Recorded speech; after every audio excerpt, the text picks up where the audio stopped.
Welcome back, everyone. It's Caleb, and we're back with Red Racing Industries. Today, I'm going to talk about what got me into sim racing and what it's taught me about life. To start off with, why did I get into sim racing? I mean, you look at the gadgets, they are amazing. It's phenomenal. And of course, I love cars. That is the easy, simple answer. But to get down to the nitty gritty, down to the true reason why we're in this. The goal is to go racing. That's why we've got Red Racing Industries. So I'm working on building a team, and we're going to do some online sim racing and get better, get a lot better, get great, get amazing, get phenomenal.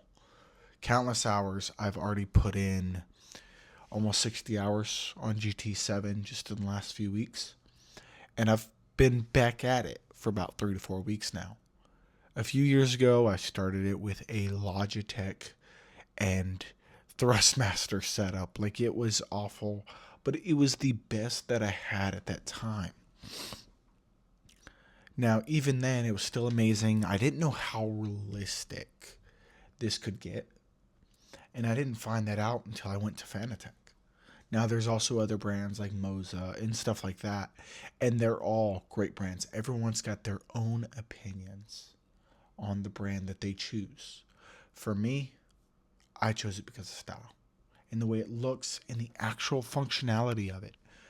I was told, and I see it on Fanatec's site all the time, if you get the BMW steering wheel by Fanatec, you can go and swap it into a M3 or GT3 BMW M4.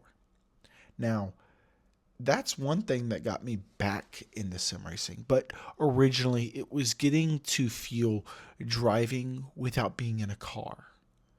This was before I bought the Civic Type R. This is when I bought my first car. I wanted to be able to drive, not spend the money on gas and oil changes and maintenance and everything like that. It saves me a lot of money to just drive and enjoy it.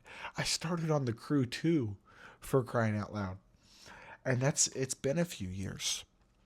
Now, I've done it on GT7 for a little while as well, but we're back into it. We're hopping into Assetto Corsa. We'll be hopping into the F1 movie or the F1 game as well at some point, and then we're going to hit up some iRacing as we go along. But to start off with, we are starting with a PlayStation 5. That's what we've got over here. We're going to work on purchasing a better PC than what we have now so that it can run iRacing at some of the best settings. So I have great quality, great content, and I have more customizations and more FPS. I mean, just a smoother transition overall. But it's not all these techie gadgets that got me into sim racing. It's the fact that you can feel so real while sitting in your room. It can be your bedroom, it can be your office, it can be your living room. I've seen a lot of different setups on TikTok and YouTube, and I've done an enormous amount of research. People put their setup wherever they can. For me, it's in my office, my recording studio essentially, and my editing area. So that's why it makes it my office. But it fits so well because I've got it next to the window here, and if I want to be able to peek outside, get some daylight, see some nightlight, I can. But it's about where you set it up that makes you feel comfortable, makes yourself feel seen. But that's what got me into sim racing, the passion for racing and driving just in general. Nothing else. It's a lot of fun to drive, to feel the connection beneath the road. You can't feel the connection between the road when you're sitting in a seat like this. You can when you're out on that track, when you're out on the street, and you're in a physical car. But that costs an enormous of more money. Maintenance, insurance, your life. So that's why we go to sim racing. And it's another way to get away and feel it without having to go outside. You can still get a lot of the connection by being in a sim setup. It just depends on which ones you go with. A Thrustmaster Logitech, it's good, but it's not great. It's not going to get you that feeling that you're going to desire, that feedback, the connection that you're looking for. Now, I've got the DD Plus by Fanatec, and I've got this beautiful F1 steering wheel, and it feels amazing. This cockpit is beyond phenomenal. I had a Next Level Racing cockpit prior, and I gotta say it was cool, but after a while, from the one that I got, now I know Next Level Racing is still doing a lot of sim stuff, but it started to fall apart. By that I mean the screws would loosen and untighten and stuff like that, and it felt cheap. By no means was it cheap. It was still an expensive setup, but it's more affordable when you're starting out. This is my second sim setup, and I promise it wasn't easy. But that's why I've gotten into this. You get to learn, you get to grow better, and the community for true sim racers has become so large that it feels like a true community.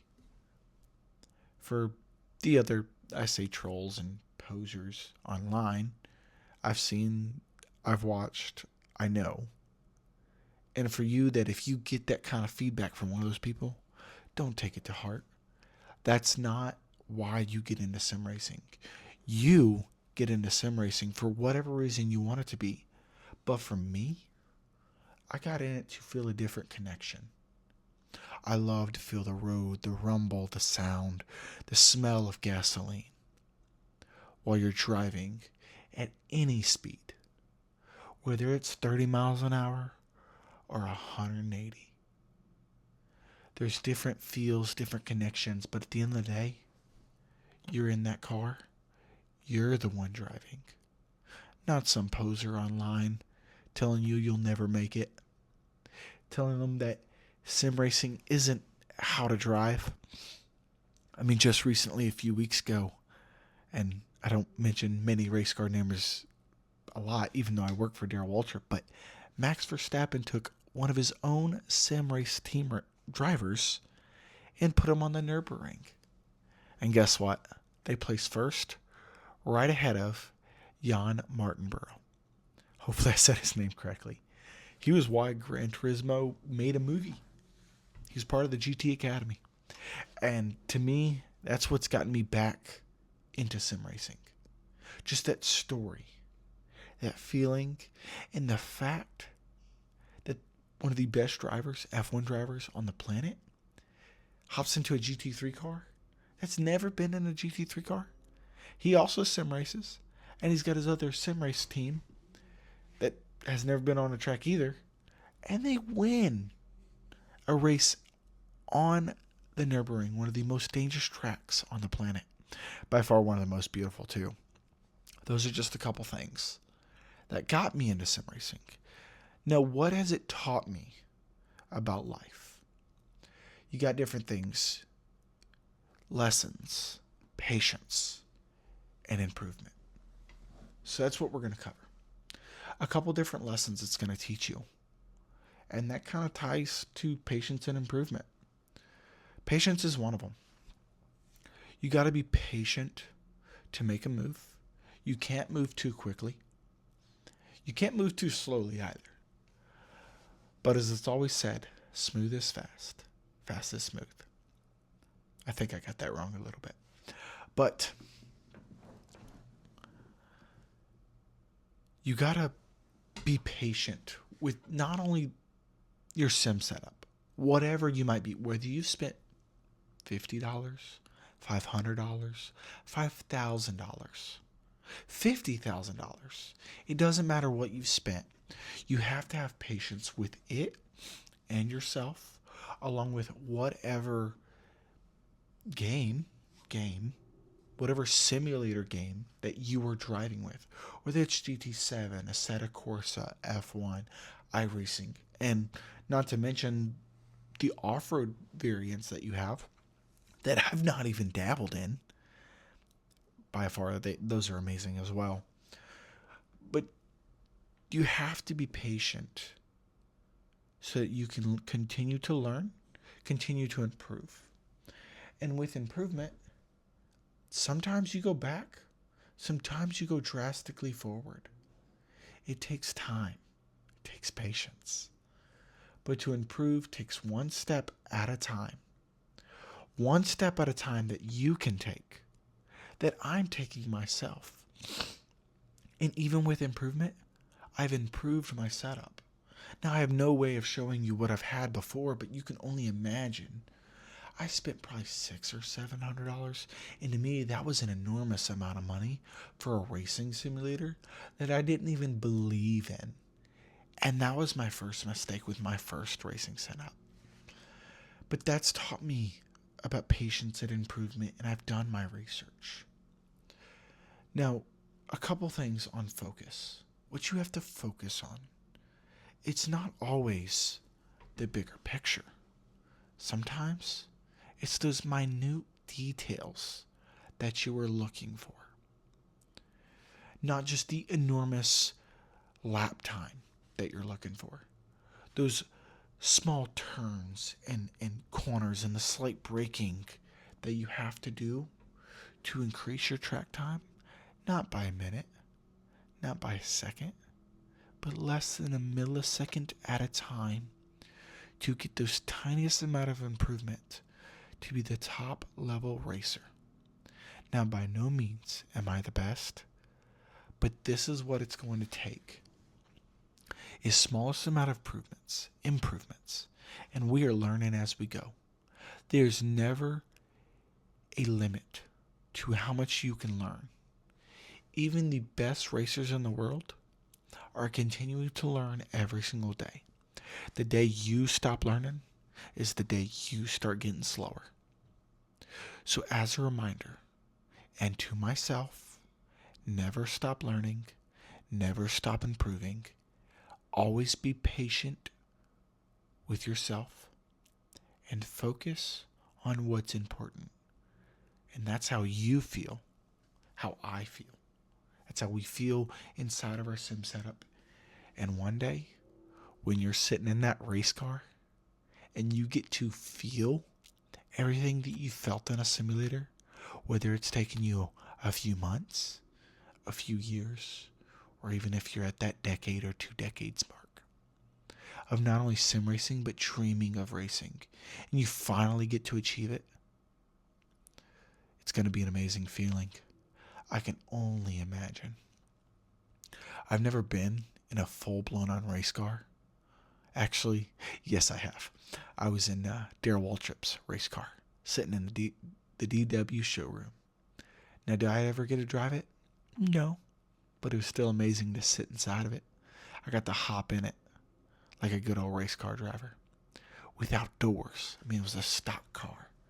You got to know how amazing that feels. If you've never done it, go try it, please. I got to say please. It doesn't cost much. You go to a museum, go to Daytona, go to the track over there, and get into the museum. I mean, not just get, but pay for your ticket to get into the museum. I paid for the tour 2 years ago. And they let me sit in a race car there too. That was amazing. Now, those had doors, understandably, just so you could hop in and out of them. But even to this day, I mean, it's been 2 years since I've been in a race car. I own a street legal race car. Now, be what you want to say about a 4-banger. This one kicks some serious butt.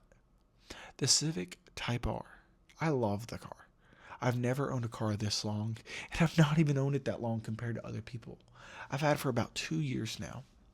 And a few months ago, about three months ago, I bought an 85.5 Porsche 944. And that's what got me back into this. I wanted to go take it out on the track. It's still sitting in the garage waiting to be roadworthy. It does run though. I've got all that on my other channel at Caleb Red Official. That's my main one. But we've created this channel to be a part of racing, to be embedded in it. It doesn't matter what kind of racing you're doing. It can be track. It can be Formula. It can be GT3, GT4. It does not matter. It can be off-road. It can be rally. It can be truck racing, dirt tracks. you name it. There's a different connection that you're going to feel when you're in a sim versus in the real life, yes. But at the end of the day, it still feels amazing to feel like you're in there. I hope y'all are enjoying this so far. We're going to continue to dive more into the passion of racing and really pursue ourselves. Other than that, keep racing, and I'll see y'all on the next one.